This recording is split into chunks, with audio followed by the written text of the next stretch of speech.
সন্ধ্যার পরে লোকেশনটা আরো সুন্দর হয়ে গেছিল। আমার অনেক দিনের ইচ্ছা ছিল যে একটা ক্যান্ডেল লাইট ডিনার করব। ক্যান্ডেল লাইট তো করতে পারিনি, কিন্তু এলইডি লাইটের ডিনার কিন্তু করে ফেলেছি গাইস। দেখো কি সুন্দর লাগছিল না? জাস্ট একটা টেবিল, দুটো চেয়ার, কাপল ওয়াইজ বসো, সুন্দর করে রোম্যান্স করো, দারুণ একটা ভাইবস, পেছনে সুন্দর গান বাজছিল। তো আমি আর সঞ্জয় এইভাবে দিনটাকে দারুণ উপভোগ করেছি, সুন্দরভাবে এনজয় করছিলাম। খাওয়া দাওয়ার প্রচুর ভ্যারাইটি ছিল।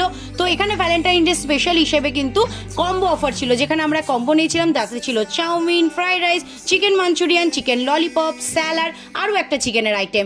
তো দেখো এই যে আমি আর ও, আর সামনে এতগুলো খাবার। আমি অ্যাকচুয়ালি ডিসাইড করতে পারছিলাম না কোন খাবারটা ছেড়ে কোন খাবারটা খাবো। তার মধ্যে দেখো আমাদের সাথে কি ঘটে।